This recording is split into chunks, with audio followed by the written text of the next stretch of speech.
Hey everybody, welcome to Tales Roadhouse. So honored to have Uncle Kracker in the house. What's up, man? How are you? Thanks for having me on here. Man, I'm very honored, man. I know our paths have crossed many times. You and I have never actually sat down and got to know each other. So it's pretty cool. No. Now I've come in behind you at some festivals and stuff where you were pulling out and I was pulling in. That all it seems to be. That's it. There was a trail of smoke coming out of the side windows on your bus. I don't know what that was. That's weird. Just to hear you say I pull out. Oh, that's coming off the rails quick. Oh, my bad. Well, we started with the feet, and then it just got crazy from there. There's some creepy people on the road, man. You know, the people that you meet in a bus are really strange. Oh my! But as far as I know, nobody up in here has been to one Diddy party. Oh my goodness! I can't even believe. Well, I can believe it, but yeah. I'm just trying to. Where was I on the pink cocaine thing, though? Well, it's not even cocaine. What is it? It's like some kind of speed and Molly. It's like I've heard them. There's like 3 or 4 different things, but it doesn't even have coke in it. Okay. Well, now I don't feel so bad. I think it's called Tusi, Tuci, Tusi. Oh, you got the recipe book. There it is, right there. By God. There it is. Pink cocaine. Let's see. I think it has ecstasy in it. It's interesting. How'd we go there so fast? Look at that. You said Diddy, and it made me think of that. Like I kept reading. Every time I read an article, it's in there. You know, I'm so detached from everything going on in Nashville that I wonder if there's any stuff like that going on here because if there was, I wouldn't know about it. You know, there's a lot of people moved here from L.A. True. I hope they leave that shit there. I hope so, man. Let's talk about Detroit, man. You know, we were talking a little bit about football early on, man. Detroit's having a pretty good resurgence this year. But I remember for years, man, Barry Sanders, man. It always broke my heart that Barry seemed to be the only guy that was putting the effort in on that team. They just could never get there. And he should have been a Super Bowl champion multiple times. He should. I feel bad, too. I don't know that I would, every time you see something about, like anytime you see him talking on like in an interview or something like that, he always seems like so like well put together. He's very, he doesn't seem upset about any of it. He's just like, man, he's got to know. I wonder if he still lives in the Detroit area. Surely he does. Do you know? I don't know. Know. He was like the rock star forever there. He was. He's the only one they give the ball to. Poor guy got his ass kicked every Sunday. He got beat to hell, man. I saw it, and I went to the stadium, the blow up stadium. Remember that y'all had? I called it the blow up stadium. The Silverdome. Yeah. Yep. But the new stadium now. I saw the Rolling Stones in there a couple of years ago, which was really freaking cool. Glad I got to see the Stones. That place is massive. It is. Yeah. It is. It is. That old one though that you're talking about, the blow up one. Yeah. I saw the Jackson 5. No kidding. In that, yeah, I was 10 probably. Like this was back in '84. Wow. That thing's been demolished now. That Silverdome thing, but a lot of that was like your big in the outside of the Detroit area. It was like more that was where they had all the mud, the monster truck poles and that type of welcome race fans. That was that joint. I'm sure there was a lot of great musical influences growing up in Detroit too, man. Just so much great music coming out of there. There was radio when I was growing up in Detroit was awesome. Like there was no nothing was you'd hear a rock and roll song and then right behind it you'd hear a jazz song. They'd throw a pop song in there. Everything it wasn't one thing. Everything was it was whatever the DJ was wanting to play. Yeah. That's very European. But they do whatever they want over there too. Did you ever play the Downtown Hoedown? Do you remember that thing? I did. It was pretty cool. And if she's sitting up above that big old bowl, and the bouquet coming out of that bowl was always amazing to me. It had a strong, pungent smell to it. That was just Detroit, I think. I always thought it was so funny because we'd always park her out there on the street, and I ain't gonna mention no names, but I can't tell you to have. I played that thing several times over the years, and we would always get the cops in uniform to come up and do shots with us, and they never had a problem with it. I always thought that was pretty awesome. A lot of good guys on the Detroit force. Yeah, there really is, man. I've had fond memories. Some great restaurants back in the day in Detroit too. The Hoedown. I didn't forget about it, but they moved They canceled it or something happened. Yeah, they'd moved it, and then then somebody started doing Faster Horses up there. Yeah. Kind of, I don't know if it stole its thunder, but it sucks because the hoedown was such a big tradition. It was a cool deal, man. Man, I stumbled across this video several years ago, and I don't know if you'll know who I'm talking about. Have you seen a movie called Finding Sugar Man? Yes. I thought that was so fascinating. So the guy's name was Sexto Rodriguez, and he was a singer-songwriter in the 60s. And he had a lot of Bob Dylan qualities to him. I mean, just his writing style, the way he delivered songs. Well, he had cut a few records, and then everybody thought it disappeared. Well, come to find out, he was a superstar in South Africa. I mean, he had been a part of the whole apartheid movement. They had downloaded his music like hundreds of thousands of times. He was bigger than Elvis over there. And these two promoters came back and searched him out and found him. He was a heavy equipment operator in Detroit. So he had gone all these years, nobody knew who he was, and he started touring overseas, and he was filling up arenas over in South Africa. I thought it was a fascinating story. That's insane. It's insane. Right? I'm wondering where I don't, just growing up in Detroit, I had no clue who that was until that documentary came out, and but awesome story that they're like you said, he's filling up arenas. Yeah, it's pretty crazy. Yeah, like just nobody's heard from him in 30 years. They said he was the voice of a total generation over there. I mean, that's how big of an impact. And it was so crazy. They didn't have any pictures of him. There was all these rumors circulating around that he had committed suicide on stage. He had set himself on fire in front of an audience. Just all this crazy. Nobody knew anything about him.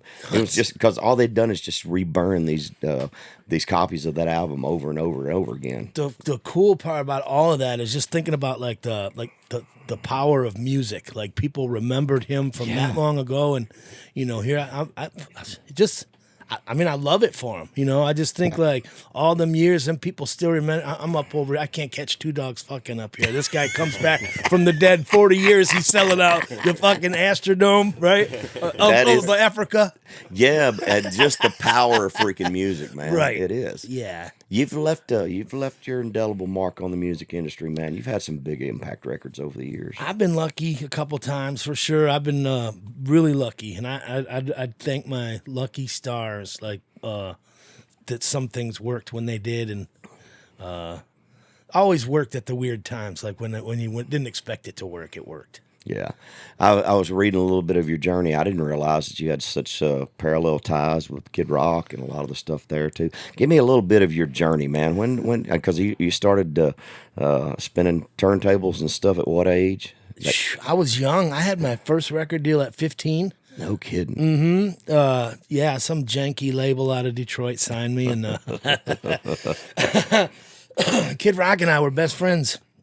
Oh, we're still best friends, but he got me out of that record deal because that label owed him a ton of dough, and he had just signed with Jive Records out of New York. Yeah, and I was 15 at the time. I remember because in order to sign a contract, they had to do all this legal stuff, and my parents were freaking out because it was costing them money so that they could. It was weird, but it was the start of my whatever. Kid Rock gets me out of this record deal. I end up DJing for him, scratching records, writing songs.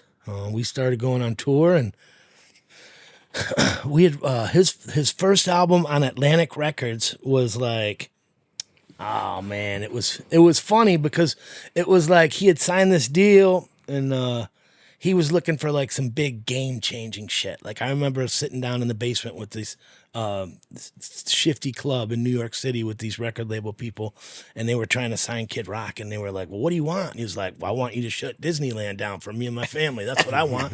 He's like, he goes, you can sign me, because they wanted to give him like a demo deal at first, and he was like, nah. They're like, oh, we'll give you 10 grand. You can go in and cut the song. He's like, and then what? You guys own them? He was like, I can do that myself. Let's just, I'll just go in and cut a couple and see if you guys like them ones. If you don't, then I'll be gone and do whatever. But so this record goes, and this Devil Without a Cause record takes off, and I'd written a lot on that record with him. Well, Atlantic at the time, Atlantic Records was like, well, we'll just give Kracker the deal, because they were gonna give him a label deal, because he'd been on there like a year. This thing was probably 6 million going to 13 million fast, and he still hadn't seen a penny. So they're like, well, we're going to give you a record deal too. You're going to make your own little imprint. And so they signed me to, well, he signed me to him, then he signed me to them. Everybody had their hooks in there, but it was I'm babbling at this point. That's all right, man. But it's quite the journey, man, and it's a lot to, as a 15-year-old child, man, without good guidance or understanding of the music business. There's a lot of sharks out there, baby. Yeah. There's people that will screw you coming and going. Absolutely. You know, Absolutely. Yep. I've probably taken it in every end I could. Yeah, man. You didn't even have to go to a Diddy party. No, they had their own party in New York for me. Yeah, I've met Mr. Erdogan before. I was on Atlantic for a long time too. We were label mates and didn't even know it. No kidding. I did my tenure at Atlantic too. Oh my good. So you have met Ahmet? Absolutely. Yeah, Oh, I've been man. to that office many times. Oh yeah. I was on Atlantic from 91 to 99. Wow. Yeah, that's where the bulk of my catalog went, for sure. Do you ever thank God that you got in at that time and not like at this day and age? Like, could you imagine being a new artist right now? No, man, and it seems like it's really difficult to kind of pop through and get recognized. I mean, the competition is so fierce, and you know, so and much, and so much, and so many good, talented artists with great songs and things that are coming out. How do you make it through? It's kind of the luck of the draw, and then once you do it once, if you go viral, how do you do it again? True. I mean, that's because there's no formula or system to it. It just freaking happens. Yep. And that's what confuses me. You know, you have something that pops, like my friend. Dick down in Dallas. Trey Lewis. Yeah. Trey Lewis is my buddy, you know, and he kind of popped out with that whole thing. And then how do you follow it up? That was such a massive, massive record, and it was just done as a joke. They didn't have any idea it was going to do what it did, and now you got that. And what do you do with that? Like, how do you capitalize off of it? No, how do you capitalize off of it pretty well, but it's got a shelf life. And then when it's done, how do you follow it up and have anything of substance? Because there was no method or system to getting that success from that song. Right, right. And you don't want to be sing those kind of songs. You don't want that to be all of your catalog. No. No, I guess you're right. I never thought about that part of it. Like, how do you follow up something like that? Like, that's people didn't stick around or sink their teeth into. Like you said, there was no method or madness. So you don't know, like, I guess you don't know which way to go. Yeah, it's just like you're just kind of throwing stuff against the wall and seeing if it sticks. Although, how many times did you find yourself, like, after a hit song where they're just like, give us another one like that? You know, I was blessed to have a lot of creative control, more so than most, but I fought pretty hard for it too, because I was told from the very beginning that my first single was a throwaway record, and they wound up taking it to #1. And then so after that, we got a little traction, and then I fought for a lot of stuff on my second record. So they just kind of left me alone. You know, I did my own song search. I mean, I worked with A&R department, but man, I did most of my due diligence all myself. I mean, I was obsessed with it, man. I'd go through thousands of songs getting ready for a record and write, 20 or 30 myself and just put them all in the mix. I mean, I'd go through a whole process trying to get ready for a record. Right, nice, Yeah. nice. So after you got done, after the whole deal with Atlantic, how long were you there? I was there 14 years. No kidding. Yeah. And that what year? So that was you probably still in high school at this point, aren't you? So, well, no. So, well, let me go back just 1 minute. So, 15, I did that record deal, got off that record deal about a year or so later. And then I was probably about 21 when Kid Rock got that first Atlantic deal. Yeah. And then probably 22 when they gave me that deal. So I was probably about 22 on the Atlantic records on my first, like, real record. Real record, yeah. Yes. We put the first single out and it tanked. And then the second single was Follow Me, which was, they went straight to pop radio with it. At the time, there was alternative. Remember there was an alternative type of music or whatever. So they were trying to take me there. And there was a lot of radio stations didn't want to add it because I had my first single sounded like a single Kid Rock was coming with, but that was going to be like his 7th single off that one album. Yeah. And he was tired. We had been touring that album for 3 years straight. And he was just like, fuck, I just need to go home for a minute, man. Yeah. Quit putting out singles at this point. But they put that single out, then Follow Me, and then Follow Me took off. And fast forward to like my 4th album in like this is how I ended up on the four. So I was on Atlantic for 14 years. Well, I put out Smile. Yep. That thing did great at like adult contemporary and pop radio, and all of a sudden, Tim Roberts in Detroit, the country station, he ran the country station. He took it upon himself. He took Smile and started playing it on his country station, and Detroit is a big country market. Huge country market, without a doubt. So he calls the record label and he goes, I've been spinning Smile and this thing is researching and call out is phenomenal and you guys would be dumb if you didn't put this out to country radio. Well, some people are like, wow, you're in Detroit, that's his hometown. He's like, yeah, but it's a country station. He's never done anything on country radio. And, he went back to the Chesney thing back in like 2004 that I did with him. And so anyway, so that's when Atlantic, I think they recruited like Bigger Picture. Maybe they cut a deal with them or something, and they took Smile to country radio. So they had to bounce you to something else to get you off the rock and roll imprint to be able to service country radio with a different staff. Yep.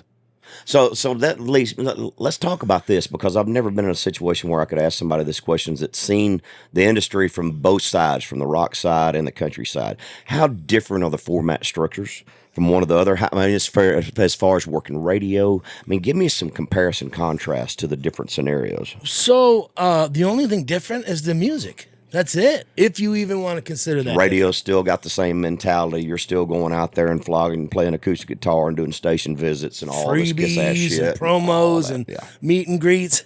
Yeah. I remember, so I remember when I did that Kenny Chesney, I did When the Sun Goes Down with him, right? Well, I started coming out to a lot of like the country things with him, and he'd have to always do these meet and greets. Oh, yeah. And I'd always pretend like I didn't know what those were. And he'd be which is a good thing to not know. Man, but the thing is I knew all too well what those were. I just didn't have to do them because the label didn't even know I was doing that with them. And so all these things are his meet and greet and blah, blah, blah. So I just remember I just kept it. It was kind of like a joke. They'd be like, man, I got to do another meet and greet. And like, they just were so mad that I didn't have to do meet and greets and all. And I didn't for his thing because I was just a guest on his song and that was that. But you didn't want to overshadow him like that, and I really appreciate your kindness. I'm sure that meant a lot to him too. Oh man, no, I remember though. Man, nobody likes meet and greets. Oh right? God. You like that boat though, don't you? Well, everybody does them now, and I don't participate in this chaos. But they'll go do pre-shows before the show and charge people, a few $100 a piece to come in so they can pay for their production. It's like I ain't doing that shit. No. Some shows they'll be like, "Wow, not a lot of money on this show, but you can sell a VIP package that would, generate a little more money." And you're gonna be like, "Fuck that, man!" I get up for one show. Yeah. Did you ever do 2 show days? You ever do that shit? 2 in one day? Yeah. No, but I've thought about it because I've heard like of other people doing like a matinee and Well, see, we used to do it a lot, especially early on in my career when we'd go out and do fairs and festivals. When you're on a small stage, they'd turn the crowd on you. They'd get you for one price, but they'd book you for 2 shows because it was a small venue, so they'd get you set for them in the early days, which was nothing. But they had, like 1,500 people or whatever. They'd turn the house, bring a whole new crowd, and you'd have to do 2 shows. And I stopped doing those a long time ago. I hated those. 2 in one night? Yeah. Like you get 30 minutes in between. They turn the house, you can right back up there and doing the exact same show again. I hated them. I might have done that like once or twice in a rare, in a fluky type thing, but I would have never signed on for 2 in one night. I don't think I could pull it off. I think that's totally an old fair buyers thing with country music because they were the ones that used to pull that crap on us all the time. Yeah. I remember, here's a good one coming. No, this was no. Do you remember there was a guy named George from Variety. George Moffett, baby, know him well. Variety Attractions. Hey, son, I got you some heat lamp chicken. But when you said that was an old fair buyers thing, he's the guy I'm talking about. I love him dearly. Oh my God. There was one night I come off the stage. I think we were in like Cheyenne. Somehow I ended up on like Frontier Days or something like that. Yeah. And I'm on the bus and I hear like, oh, sorry. Easy. Sorry. You break you by. But I hear George Moffett wants to come up and say hello, and he comes up on the bus and he starts. He said, "You know, if you could drop your price a little bit, we can get you in a little thing like that." Did he have a cigar in his mouth that wasn't lit? Yes. I loved him though. Oh, I did love him too. He worked me so much. I mean, he was a big part of my career launching. I mean, he worked the crap out of me. He'd get so mad at me. I remember there was one. We used to party pretty hard, and so we'd played this fair, and you know, they had them big steel gates that they'd close and stuff at night. Well, about 4 o'clock, I guess we were still rocking, and they locked us in the place. We had another show to go to. We like never got out of that dang racetrack. He'd get so mad at me, and but you know, when you're putting butts in the seats, you can get away with a lot. Absolutely. But nothing worse than pulling out of a venue when the sun's coming up. No, we used to do it, but yeah, we used to do it all the time. The amount of shame that comes from that is the shame. The shame. The sun's coming up, you're pulling out of the venue. I wonder what they've been doing. Right. We was having Bible study. Fellowshipping. Yeah. That's what we was doing. Having bologna toss. Oh, my Lord. Oh, man, with, you know, country, there's been so much cool stuff that's changed in the last few years. You got guys like Jelly Roll that have completely broken the boundaries down, that have come from the other side. It gives me a lot of hope for the format of things that are going on in country music these days. Well, who do you like out there right now? Oh, man. Well, or do you listen to much music on the radio anymore? I mean, I have a hard time with it. I'll pull more stuff off Spotify. I don't really listen to a lot of radio. Yeah, I find myself with the Spotify thing where they're like, where they suggest things, you know. Yeah. But it's always like it'll come in like this Marcus King kid. Love listening Marcus to him. King, man, he's my partner. Oh, he's been on. He's set right there, man. No shit. Yeah. I love his stuff. Me too. I guess. You know what I find, and I'm going to say this, and I hope nobody's listening.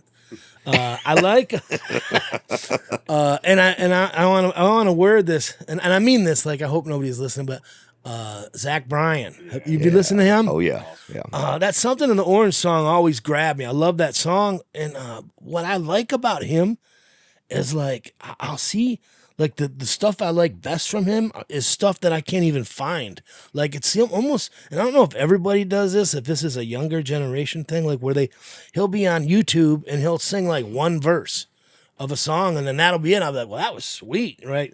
And, where's the rest of it? Right. So I go looking for it and I can't find it, but I'm like, and I just think back to like, well, I just know like I've started a million then I didn't finish, but I've always had like a sweet first verse. Couldn't come up with a chorus. Yeah. This shitty, but are they on YouTube just singing one verse and shutting it down and then like here's another verse? It's basically just a teaser. Yeah. Wow. So either a genius or he's got great shit though.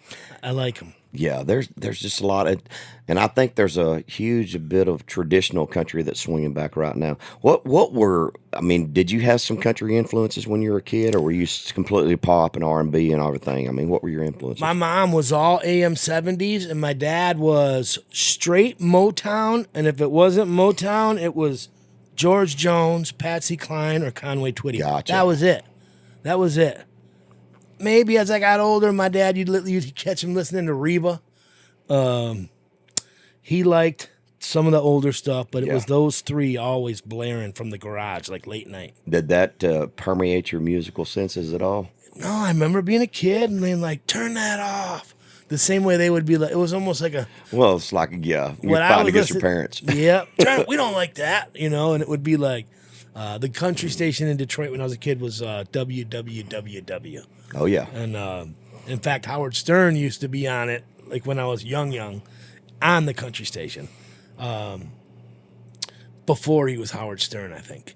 But it was, but I remember like it was yesterday, just listening to WWWW, my grandma's Cadillac, driving around, like, just these were when I started DJing, I started figuring out you're not necessarily always playing things that you like. You're playing things that other people like to keep people in the room, whether they're dancing or whatever they're doing. You're playing music for other people when you're DJing. Yeah. Started liking a lot of things that I didn't really ever open myself up to anyway. So I just started liking all kinds of music. I guess I liked all kinds of music anyhow, but growing up, it was either those three, if it was country, and the rest was Motown. There's so much cool stuff. What's the stray cat? Red Clay Strays. Yeah. Dude, what a cool new sound they have. I think there's some really unique stuff coming in that's like throwback to old 50s sounds and stuff. There's some really cool stuff happening right now. Yeah, it makes you wonder, like, why now? Why now does that strike a chord? I got a theory about it, man. I just think people want stuff that's a little bit more comfortable and familiar to them. There's been so much civil and political unrest in our country the last several years, and I think the resurgence of 90s country is a part of that. I think some of these retro bands that are coming in that are starting to catch the eye of a younger generation, I think a lot of it's that. I think people want stability. They want stuff that feels comfortable and familiar. They don't want to deal with chaos, not in music or anything right now. And I love like metal. I love Metallica. I love it. There's a place for it to me, and I love all that stuff too.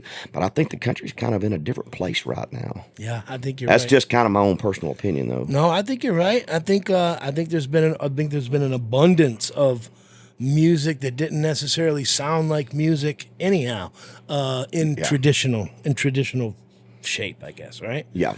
So when you hear something like the Red Clay Stray or the Zach Bryans or when you hear these people, Marcus King, it's a breath of fresh air. Like, it is. Especially when I was listening to this one Marcus King thing online, it sounded like an old Curtis Mayfield record, and it was glorious, right? Oh yeah. But just to be able to absorb and vibe is it's been a long time, I think.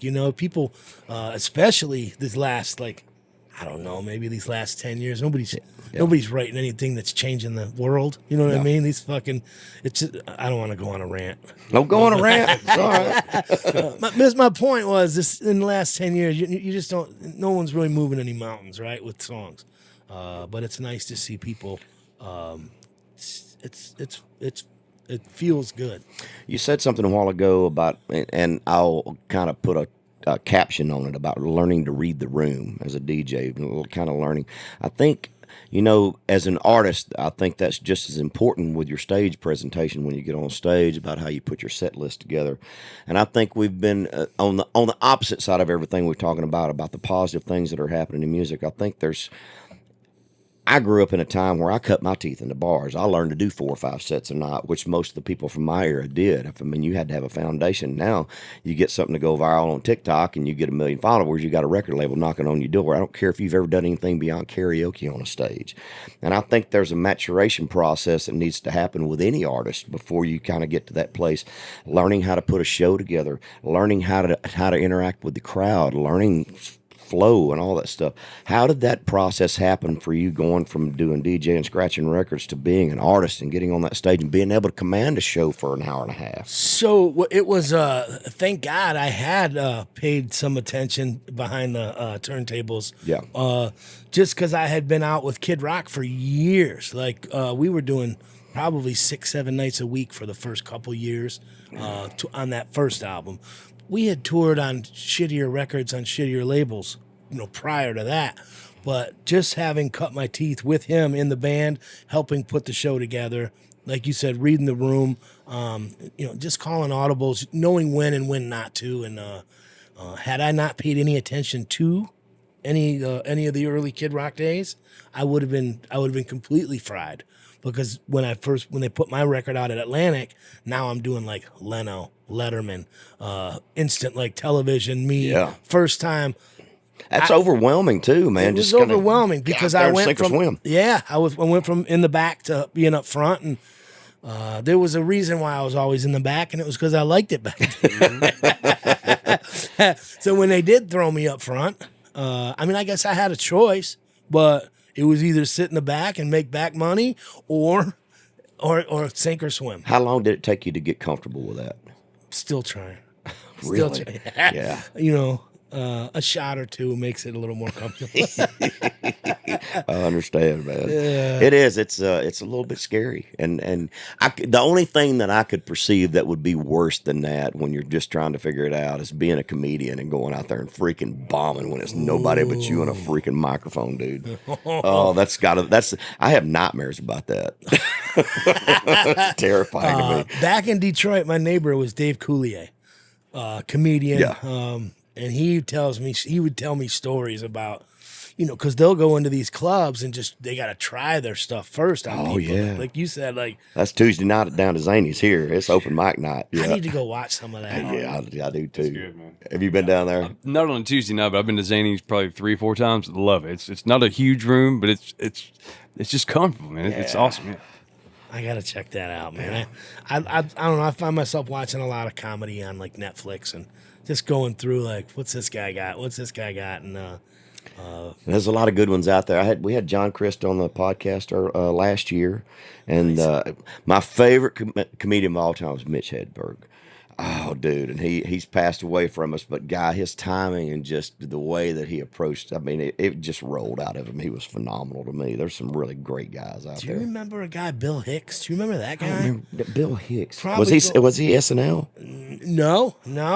Probably should have been. He died young, early. Like, I remember, I want to go back 25, 30 years ago, maybe 25 years ago. Yeah. Bill Hicks, I just remember he was hilarious. Just about catching fire, and I don't know his career, but just mentioning comedians makes me think of him. But I just remember he was hilarious, and then all of a sudden he was like, he died. They say that's a tough path to go down, man. It's just so volatile, and you know you have to get up so high for the show, and there's a lot of depression that comes. I mean, we can all relate to it on some level with what we do, man. Absolutely. And that leads me to another question. During COVID, I know what I experienced: the depression and the frustration when we had to stop touring. How did you cope with all that? So, what COVID for me is I'd been touring pretty much all year, every year for the last 20 something years. Yeah. So when COVID hit, it was probably the first time I'd had any that was 2 strong years of sitting at home. It took me a minute to get used to it. Let's see, come COVID, I was probably 3 or 4 years, maybe 4 or 5. COVID was different. COVID was weird for a lot of people, and it was weird for me. Were you living out at the time? I was in Detroit. Okay. And Michigan locked us all down pretty good. Our governor didn't really. I think she could have handled it better up there, but none of us we weren't allowed to move for the first year and some change, I think. Dude, I had friends up in the play world in New York that him and her were not allowed to go out and walk their dogs together. And kids were trapped. They couldn't go to the park with their kids. I mean, if you took your puppies down, it had to be one of you at a time. They weren't, I mean, it was just, they were locked down. A lot of people I knew wound up leaving New York because of the same Gestapo reasons, man. They were shut down. It was awful. Yeah. It was, I remember watching the news and just, what a shitty time. Oh, it was awful, man. It was. And then I'm reading things going back to the Spanish flu and seeing photos from that time where they were like, wear your mask or go to jail. And just thinking back to them, them guys didn't even have any internet when they had their flu, right? Could you imagine going through COVID without internet? No, I couldn't imagine doing anything without it. And they might have just go ahead and attached that to my hand right there. 'Cause that's pretty much where it lives all the time. It's awful. My thumb gets a big workout on TikTok these days. Callus on it. Yeah, it's awful. But touring before cell phones, and internet. Yeah. How crazy. Oh, shit, I loved it. I'm so jealous. I missed it by 20 or 30 years, man. I should have been born in the 50s so I could experience the 70s or, not born in '87 because then you miss it right. Yeah, when you get you age missed the cut, brother. Yeah, You man. missed the cut. It's still fun. I love it. It's a dream come true. But I'm gonna do the shit y'all got to. Well, that's going back to like titles do not appear on bill. You know, these were like these. That's when you could trash a motel room. They just send you a bill. Yeah, Did you ever trash a motel room? I have. Give me the rundown. I'll tell you mine if you tell me yours. Oh, I'm supposed to remember my. Oh, these were. There was a lot of partying going on in the early Kid Rock days, and it was just it was mayhem, is what it was. But that was good times, man. I love all those old stories. You know, the thing that's different from back then to now is that nothing has the opportunity to grow into an urban legend anymore. If it happens, it's on the internet. Back then, it got to develop and evolve, and it went from word to mouth, and it changed. And it's like, oh man, he had a chainsaw in a flight case. You know, They've eliminated like the mystique. Yes, of that's it. You know, like we didn't know what the fuck Bob Seger was doing if you weren't listening to him sing. Didn't even know what he looked like. I mean, I didn't know what Jackson Brown looked like till 2 years ago. I could have went the rest of my life without knowing what he looked like. God dang. He wrote some good ones. Oh, yes, he did.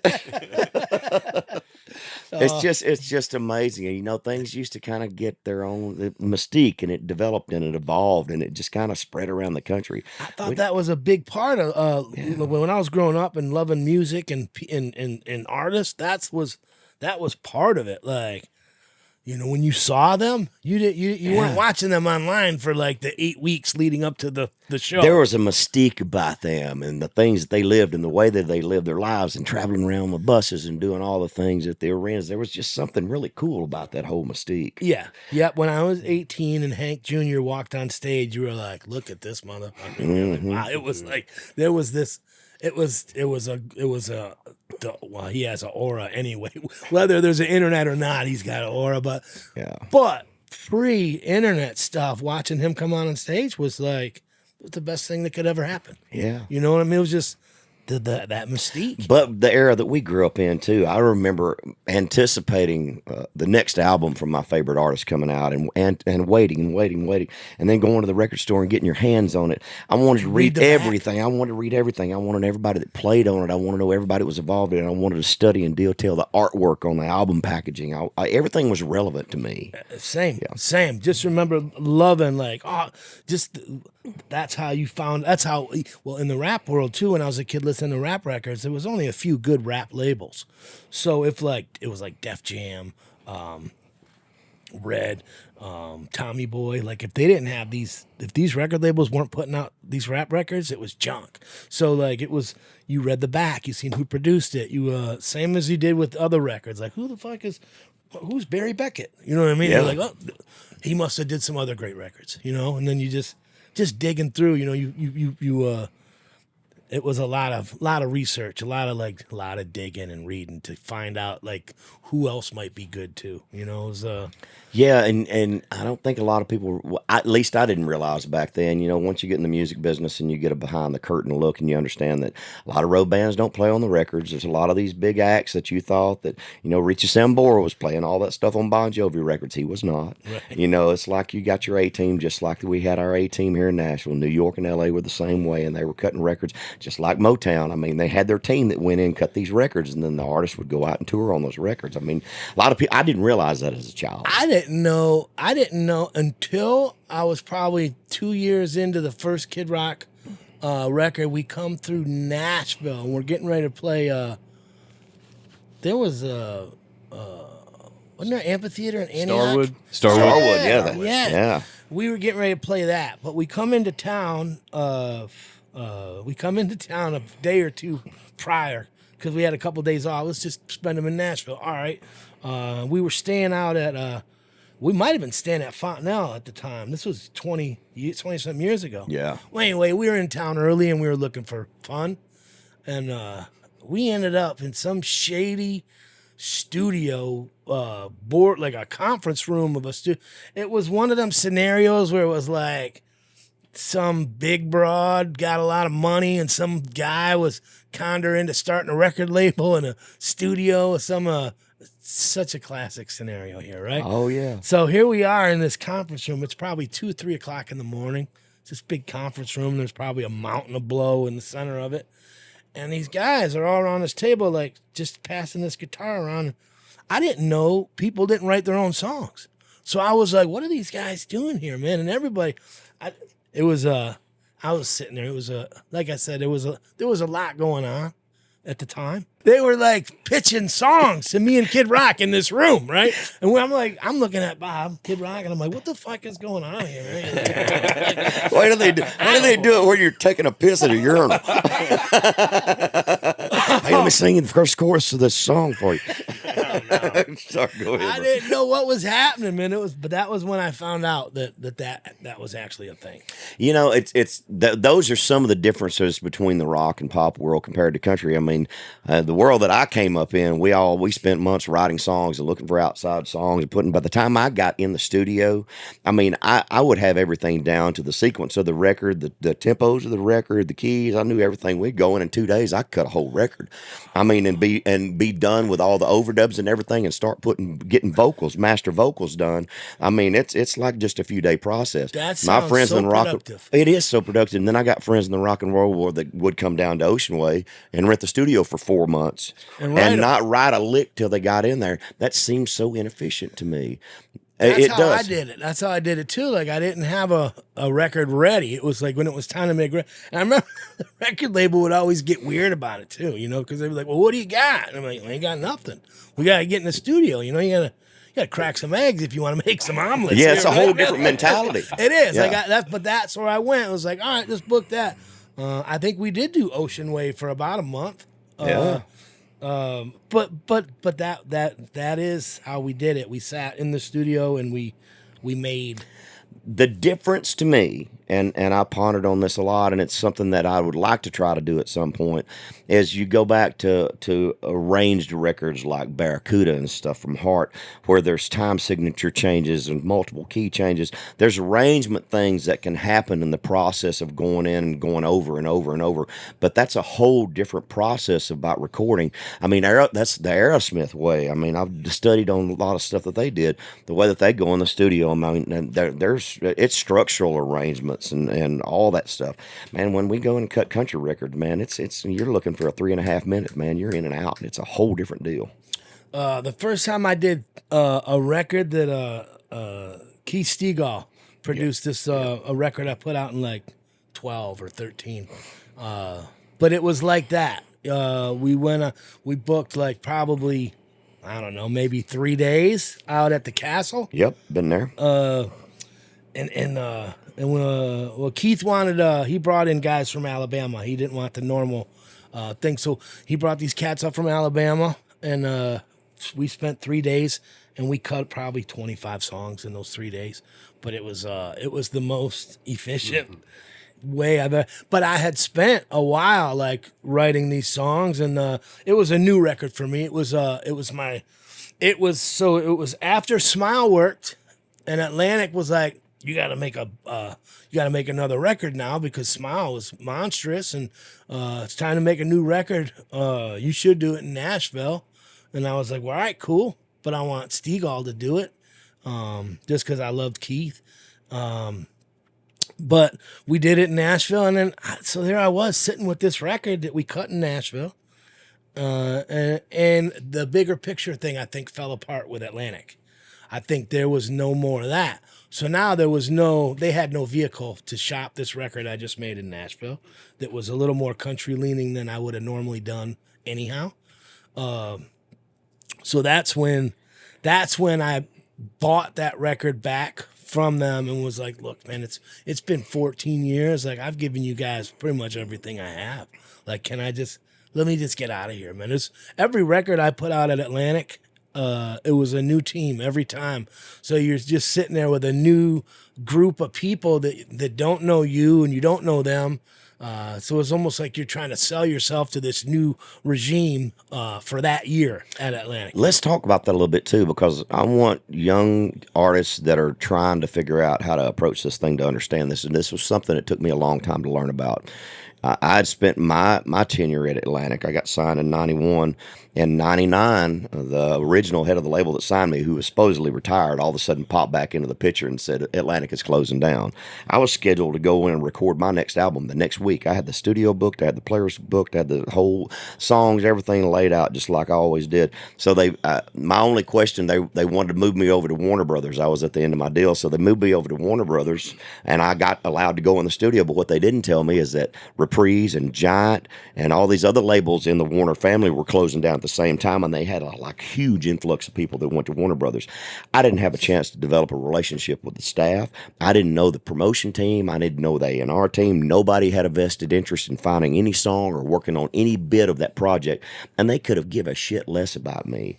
So as an artist, one of the things, if you don't have good management that counsels you on that stuff the way through, if you're changing staffs every time you go through, if you don't do your due diligence, if they don't have a relationship with you, they're not going to work your record. Not at all. If they don't feel like they're part of it, why do they care? I mean, that's got to be frustrating for an artist like yourself. Absolutely. I mean, well, you've been through it. There's not a lot as far as like this business goes. There's not a lot of things that are more frustrating than knowing they could give a frog's fat ass about what you just did. Knowing that you're not going to get any help. You have no cheerleaders at that point. It's not the guy that signed you and his team anymore. It's a new team that probably didn't like the guy that signed you anyhow. And as soon as they get that new head of A&R in there, he wants to bring the artists that he signed. He wants to bring his producers in. He wants to be a co-writer on all the songs and get a producer's credit and all the things that go along with it. Oh yeah, man. Yeah. Everybody's gonna take their piece. Everybody wants their piece of their pound of flesh, don't they? And funny how everybody does have their own little circles, we'll bring in him, he'll produce that record, or no, yeah, you got to bring him in. And all right, would you like to write with Walter Athanasius? Who the fuck is that, right? No, I feel like I've been doing pretty good by myself here, man. I wouldn't trade my time at Atlantic for anything. Amen. Definitely thankful that I got in when I got in. Because it's sure different nowadays, isn't it? I couldn't imagine being an artist. Was rock and roll taking what the contracts are? Are they taking 33 1/3 off the top of everybody in the rock and roll world too? Well, there was a time they started to. I've been on there probably 12 years, and they wanted to go back in and renegotiate my deal from how many years ago, right? Like, oh, we're going to renegotiate that? Like, oh, you want my T-shirts too? Like, yeah. No way. Touring, T-shirts, publishing, But we still want you to pay all your overhead for the tour. We still want you to pay all the taxes and all the commissions and everything. But we want to take ours off the top. Yep. Yeah. If you didn't do one of them deals, you weren't getting on the radio. Absolutely not. And I know it's the same here, and it's But the good thing about where we're at now with a lot of social media and the different applications that we have and the different ways to reach your audience now, you can bypass some of that to a large degree. There are guys out there that are touring that have had virtually no radio airplay that are putting 8,000 to 10,000 people in arenas right now. Absolutely. I love it, man. I love it. And is it maybe not necessarily viral, but them people that learned and know how to navigate the internet baffles me. It baffles me because I'm still like, I don't want to sound like my parents or my grandparents that couldn't operate the VCR, right? But I'm like, why is that clock flashing? TikTok. Like, I'm waiting for TikTok to shut down because I just don't want to learn it, man. I just don't. So you're not posting TikToks 8 times a day? If I knew what the fuck to post, I would, right? Like, what am I, I'm leaving Burger King again, right? Yeah, got 2 Whoppers and a book of matches, right? That's what I'm doing on Twitter, right? Oh man! If I knew what to do, I would do it. I just because. Well, I'm pretty busy. I understand. 20 years ago, man, you didn't have to worry about none of that. No. Yeah. Sunday was Sunday. Yeah, but it's all changed now, and I see a lot of these kids that are just. I mean, that's a big part of the branding and everything you got to do. I particularly don't care to do it. I mean, it cuts into your quality of life for me because I didn't grow up in it like you. It's not something I've had to adapt to it, but it's not. I don't want to be posting crap all day. Me neither, and I don't. I really and I excuse me. I have two sons with my wife, and she monitors their iPad stuff, Life 360, screen baby, time, right? Everything. She monitors that, and you can tell the difference when these kids are using iPads or not. Like their attitudes are shitty if they can't have the iPad, or if or leading up, it's just crazy. It's like crack to these. Absolutely. And I feel like when I'm staring at my phone, I don't feel healthy about it. I'm like scrolling, like when I find myself like getting irritated or annoyed by what people are posting or saying, I'm like, I gotta shut this. Oh, you read that? I didn't know you're supposed to read that. I choose not to because I'm sure I say stuff pisses people off all the time. I guess I just mean that it's just there's so much going on, and I just feel like there was a better time. Yeah, at least we have our memories. Pre-cell phone memories. Yeah. Polaroid memories. Yeah. There's a song in there. Polaroid memories. Do you still writing a lot? Yeah. I write. That's probably the one thing I love doing the most is the writing part of everything. Yeah. The touring part is whatever. You write by yourself? Or you like co-writes? How do you approach your writes? I'll co-writes. I know of probably 3 or 4 chords. That's Gotcha. it. And but when you need a good lick, you know what I mean? I'm not gonna be able to pull one. Yeah. But I do. I'll co-write everything. I like co-writes, man. I find them very therapeutic. It's almost like if you got a couple of guys, 1 or 2 guys that you're real comfortable with, even girls. I mean, I write with some amazing female artists. It's almost like a $200 an hour therapist because you just come in, you purge yourself till you find what you're going to write about, and then you talk about all these life experiences, and hopefully in 4 hours you come out on the other side with a pretty dang good song. Absolutely. So I mean, I enjoy that whole process about bouncing stuff off of each other and trying to squeeze the most out of an idea. I find it very fascinating, the whole process. It like you said though, it is therapeutic, because you're. I find when I do write with somebody, it's not somebody that I've just met. It's somebody I know or that I'm comfortable with. So it's like a good hang for that day. I bet the Nashville songwriting process was probably pretty confusing coming in from the outside world. Everybody, I mean, you got guys that are staff writers that are doing, 2 or 3 writes a day, man. They go and they got stuff scheduled. They're writing 5 days a week, man. My well doesn't get that full. No, me neither. I can't. That is always like, that's always, that scheduling and all that type of stuff to do that, I can't. I mean, like, let's do tomorrow, or something like that. But to have like a schedule, like it's a 10 a.m. to 3 p.m., they're going to break for lunch, and then they're going to come back to that the next time you write with that person. Like, I hear about it, and I'm just like, oh, it happens. It's all the time. Yeah, it's just part of the cycle these days. I'm more of write it on the back of my cigarette pack, and I'll pull it out later. That type of. If I'm sitting with somebody that can play a piano, or I prefer a piano just because I love. That's what Scott does. Piano? Yeah, I play the piano. Oh, my favorite instrument of all time, and I would rather write to a piano than a guitar any day, just because I don't know. I think just because I like the instrument better. I think it's more soothing to me. Like it's just harder to carry around. Yeah, it's hard to carry around for sure, and it's easy to write a lot of ballads on the piano too.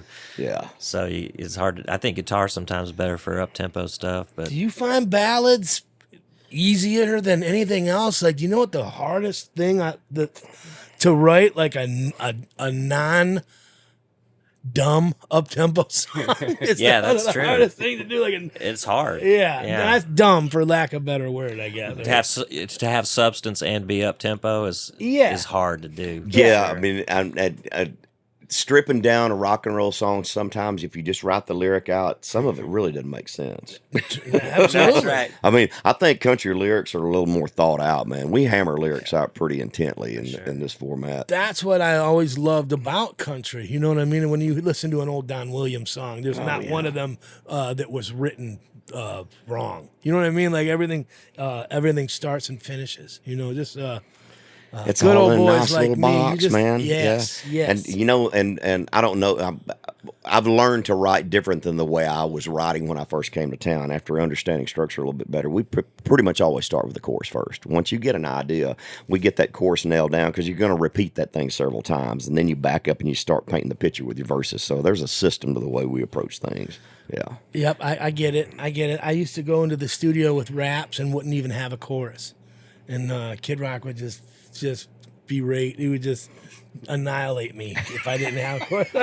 It scared me so bad, and now I won't even think about a song if I don't have a chorus first at all. Like I won't even start a verse no more. Just if I don't have the chorus, I'm not even thinking about it. Right? Yeah, it does make a lot of difference. So I want to hear about the pre-show rituals, like when you were in Kid Rock's band versus like when you stepped out on your own. And did it change at all? Like what did you guys do before you stepped out on stage? So the early Kid Rock days were absolute bananas. It was mayhem, and there was no real other tradition other than like everybody just it was 5 o'clock somewhere at all times, right? So leading up to the early Kid Rock tours, by the time I left, Kid Rock had the backstage like church, right? Like nobody was allowed backstage no more except us. There was candles going everywhere. It was quiet. Like he wanted everybody's game face. Like that was it. Like I don't want your family backstage. I want you thinking about what you're going to do when you get up there at 8 o'clock. You know, that's what it started becoming that. And then when I left, I was like, fuck that. But now it's more like church because I'm like, I don't want to talk to nobody. We're just getting older, man. That's part of it. I like a much more calmer backstage. I don't want to deal with all the drama. I mean, it's just, I don't want to deal with it no more. Nothing bugs me more than like having to take a picture halfway up the steps when you're going out to play. Like just one more, and you're like, you're on the step, you're halfway up to the stage. You're like, okay. You're like this. You turn around and you're like, here we are. Show starts, right? So there's so many things that irritate me about, but I have to realize that the people that do that, they really get excited and they can't help themselves. Absolutely. Yeah. No, I get it. I get that part. But it still has its frustration. It absolutely. Yeah, you can't convince me in that moment that it's meaningful to anybody, right? Because I find it so like. Do you try to write it as sloppy so they can't read it? So they catch you doing autograph. I'm just write this piece of shit. That's all the eBay guys at the airport are just like. Yeah. I get stuff mailed to my house all the time, and it's like 3 pictures and pick guards. I don't care what part of the country it comes from. And you know what I did? I started looking up stuff on eBay, trying to figure out where it's coming from. They have companies. These people will sign on to these companies, and they send them what they want to mail to all these artists. So they're coming from different addresses around the country, and then they hawk them on eBay. So it's the exact same pick guards for the guitars. It's like the exact same pictures printed off a copier over and over again. It's the same crap that I get all the time. It's like I started just packing them up, taking them, selling them at merch. Because I know they're scamming me, dude. Well, that and that, or when people send stuff to the house, you're like, well, how the hell do they know this is the house? And then if you send it back, you're only just admitting that was your joint, right? My wife gets mad at me every time I sign. It's like I'll get a pile this big, and then I'll start feeling bad about it. It's like I got to sign these fucking things. Not ones that come to the house. Yeah, I feel bad about it, but I got to stop. I have to stop. Make me stop. I get I totally get it, but as soon as you send it back, it's like saying like... Then it just opens the floodgate, and the next round you get in is going to be twice as many. And it's all a scam. Yeah. But that one that you don't, that kid that writes you that real serious letter, and it's like I can kind of tell when those come through if they're legit or they're not. And I feel sorry because it's some kid. You know, you can tell by the handwriting if it's a kid. Yeah. No, you can. You can. How much are you touring these days?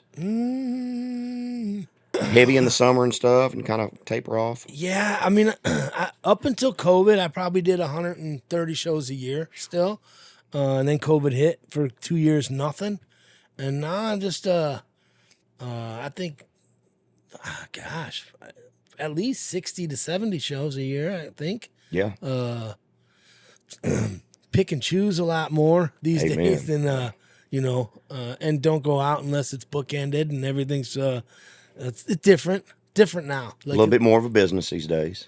Yeah, and that sucks, doesn't it? Like, I don't know, but I enjoy, as much as I love being on the road, I enjoy my family time and my private time just as much these days too. And I have to demand that I hold on to it. I got an opportunity to go do a big TV show on 4th of July this past year, and I'm not doing it. I got family time blocked.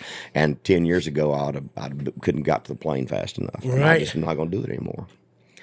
Yeah, them 4th of Julys and them days are, there's only one of them How a old are year. your kids now? I got 5 of them. Oh. I got 3 daughters with an ex-wife. Yeah. And I got 2 boys with my second wife. Yeah. So my daughter's 25, 24, 19, almost 20. Yeah. And then my boys are 8 and 4. So you got second young family. Yeah. I got the reboot. Yeah. I got the, yeah. Yeah, and it's got to be a different. I've only got 2. Mine's 21 and 23, so we've about got ours through college and all that stuff. But it's got to be different that second round. Boys, girls, boys. 2 girls. 2 girls. 2 girls. Man. Yeah.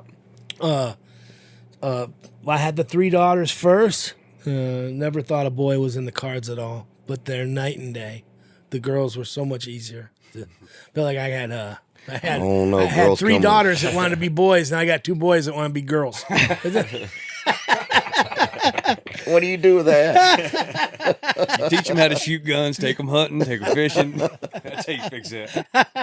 What are your extracurricular activities these days? What do you do to unwind, man? Man, so I used to fish a lot in Detroit. Yeah. I moved to Nashville about 1.5 years ago, almost. Haven't really found like a groove here yet. Like I know I'm not going to the lake to drop the pole in because I haven't found one yet. Yeah. Now there's some great lakes around here. You've got Old Hickory to the north. You got Percy Priest to the south. Great crappie lake. Center Hill, Dale Hollow. Dale Hollow's world renowned for smallmouth bass.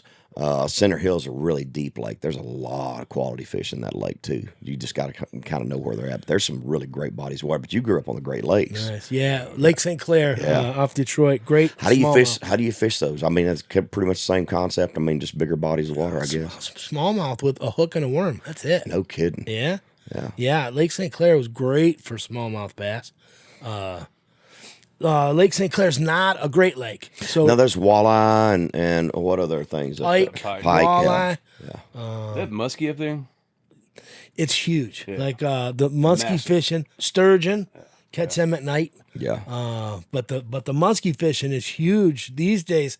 I'll go out with guys and we'll get 5, 6 muskie. But I remember 45 years ago, my poor grandfather, we would troll for walleye. And then when we got done, he'd be like, well, I want to try this, and we're going to try and get a muskie.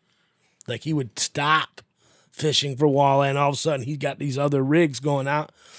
Never caught one muskie. They're the fish of 10,000 casts. They're elusive. Really? Yeah. I've never been exposed to that. I've never been ice fishing. You ever do that? Yep. And when one of them muskie takes your bait, like from a little hole in the ice, It's taken. It's fun. It's fun. I mean, A lot of beer drinking. Yeah. A lot of propane and beer. Right, just to keep the heaters going. I've heard some of those little shacks, these little shanties are pretty elaborate too, man. They got bunks and kitchens and the whole deal, and they drag them out there for the whole season. They do. They're almost like little tour buses out there on the ice. Yeah, right? And they leave them out there. That ice gets so thick. People drive their cars out there, and you always lose a couple every year, though, man. You hear about the guy that drove out too far, or maybe he walked a little further than he should. That ice don't go. That's not solid all the way across. You gotta stay somewhere in close to the shoreline. You don't want to get too far out. Yep. But that was huge. A huge part of Detroit was ice fishing, and we only get a few months of okay weather up there, and then the rest is just dark, gray, and cold and dumb. So it's bowling, Yep. hockey, sex. Pretty much. That's it. Oh, God. That's it. Like it's like a recipe for disaster. That whole, it's easy to get in trouble in Detroit. So I want to go down. Tell me a rabbit hole you've been down lately. Let's talk some conspiracy theorists. Let's see what you got. Give me something good. Oh man, I know you go down them rabbit holes too. I do. Oh man, have you heard about Bob Joyce? Do you know who Bob Joyce is? Why do I know that name? Elvis Presley. Bob Joyce. Wait a minute. What is it supposed to be him? He's the guy that supposedly is Elvis Presley that was put into witness protection when Elvis supposedly died, that is a pastor in Mississippi now that has a lot of ties to the family. And it goes back to the point, one of Elvis's aliases back in the 60s was Bob Joyce. Really? Yeah, go down that one. Yeah. You heard that, Junior? No, I'm looking at it right now. Bob Joyce, baby. So I literally. So there he is. So they did plastic surgery on him. He's about the same height. He's got the same facial structure. They've redone his nose, his cheeks, but he's still got the voice. He plays piano. Yeah. Musical artist. Yeah. Bob Joyce. Huh. Pretty crazy. I literally just read something on that like 3 days ago. I was like, what? Yeah. So when you said that name, I was like, I go down all kinds of rabbit holes, man. I mean, like just Googling. Just scrolling through TikTok or Googling or going through YouTube. I mean, I'm looking up all kinds of things. Yeah, I'm fascinated by all of it, man. Everything from Area 51 to Antarctica, about the inner Earth and flat Earth. I've been down all kinds of crap. I get going on some of these things, and I abort pretty quick, just because I'll just start reading and I'm like, well, how does he know that? I'm like, what is it? I don't know what to believe. I don't know which one's great. And then I'm Googling like, is this source good? And then they're like, yeah, it's a good. They're like, how the fuck do they know if that's a good source? I don't know where I'm at when I start reading everything. Right? I Google when I'm sick. Right? I Google that. I've had HIV 9 times. I Google. That's what I Google. I Google. Hurts when I pee. Right? It's like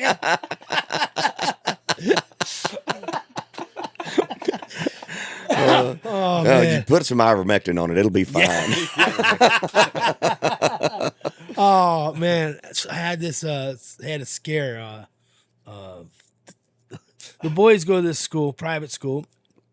The 4-year-old, the nurse calls. This was two morning. Not yesterday morning. It was 9:30 in the morning. Nurse calls my wife. Come get Ford. That's my youngest boy, right? Ford. He's 4 years old. Come get him. He's got lice. I'm like, lice? Oh. Apparently this was a thing in the school in the last few weeks. They're freaking out. Well, he's 4. I'm like, you're going through his hair, which is fine, right, if they're looking for this. But so apparently it sounds like Ford just comes in from recess in the morning, rolling around in the leaves. Well, she comes, checks his hair or something, right? Send him to, so there's the, I didn't know this. So I run to Home Depot and I'm grabbing all these foggers that are supposed to kill everything in the house or whatever, right? So my wife goes to grab Ford from school. I run to Home Depot. She's got an appointment. As soon as she picks him up, I'm going to meet her at this lice clinic, right? Because I'm like, I think I did have it when I was a kid, but I don't remember it. Yeah. My mom tells me I did. Anyway, I'm like, so I'm freaking out. Got all the sheets in the bed and this and that, and I got these foggers set up, and she's grabbing the kid, and I'm going to meet her at this lice place. I set off all these bombs in the house, running around. Let the dogs outside. Forgot the bearded dragon in Miles's room. Poor thing. He's still alive, though. I thought for sure I killed him. But anyway, so I set off all these bombs. Meet her at this place. And they're like, negative. Everybody's negative. So she grabbed both my kids from school. She goes in, negative. And I'm like, well, check me. And they're like, we don't even need to check you. No one's got this here. Like, they're like, then. So how did they find the lice on his head if he didn't have lice? So I told my wife, I said, well, you better call that nurse back and say, did she put him in a baggie or something? Like, I don't know I don't know what protocol is on this either. You just freaked out. You're like, wait a minute, the kid's got bugs in his head. Like, it doesn't. It makes sense. We just didn't deal with that in Detroit. We didn't have ticks. I mean, you It's never too heard damn cold. Never. That's what I mean. Like we didn't have, get down here. Like well, my wife's from Galax, Virginia. A lot of ticks going on in Galax, right? So I just never had to deal with this stuff in Detroit. So this was a big thing 2 days ago, running around, fogging the house, taking the kid to a lice clinic. Never heard of one of them. They said he ain't got nothing. None of us got nothing. Take him back to school. The nurse recommended this place, and then calls back because my wife calls the nurse and was like, well, "He's negative. How did you? What did you? Well, maybe it was just maybe you caught it at the start." That's my wife being nice. Like maybe you just caught it at the beginning. Yeah, but there's still be one bug on his head. You'd still find a bug. They're not going to jump off on the way to the clinic. True. But this clinic said nothing. Well, then the nurse calls back like, maybe you shouldn't trust the clinic. She recommended this clinic. Now all of a sudden she doesn't trust this clinic because she sent other people to this thing.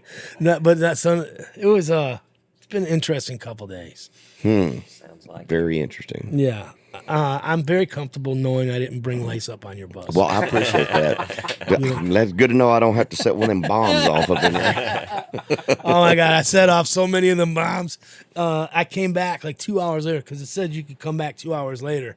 But I'm in there 2 hours later and I start throwing up. You can't see nothing, no You're fog. not supposed to breathe that stuff. I didn't know, but it said 2 hours. It was 2 hours. And then I Google and it says 4 hours. But the box says 2 hours. But the internet says 4. So is the internet right? Depends on what brand it was. True. Yeah. True. So tell me about where you're at, what's going on next, new music coming out, you getting ready to get back in the studio. Where you at as we kind of wind things up? So, just got off tour with Chesney last month. Cool. Did spring, summer with him in them stadiums. Put out a record 2 months ago. Awesome. I'll be touring here, and it's about all I got. When you go back out, in March, April, you going back out in spring, take a few months off? I got a handful of things left this year, Yeah. mostly private stuff. Yeah. No, I'll go back out in January. Haven't really shut it down. Gotcha.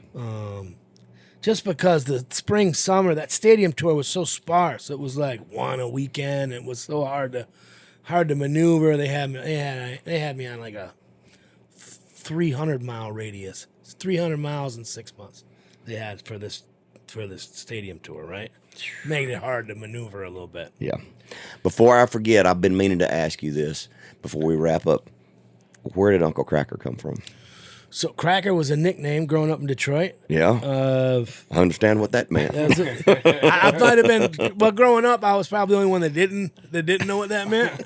But so it was just my nickname, really. Like a few of the kids I hung out with called me that, and then, there had to be But then when the Atlantic gave me that record deal, there was already a band called Kracker, so I had to put something before it or after it to make it legal. Or otherwise, I would have had to been like Kracker featuring Matt Schaefer, which would have been weird. Sounded like an old Fogerty, like Creedence Clearwater Revival featuring John Fogerty. So when people yell at you at shows, do they call you Uncle or Mr. Kracker? They'll do both. Mr. Kracker, Mr. Kracker. People are comfortable calling you whatever they want to call you. Right? Mr. Hootie, Mr. Blowfish. Oh man. Could you imagine being Darius and everybody just calling you Hootie? My name is not Hootie. It's the name of the damn band.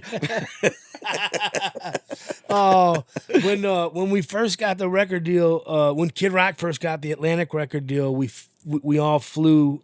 He and me and the band flew to New York, and this was 20-something years ago. This is back. The Howard Johnson was still in Times Square back then, right at this time. But I remember we were.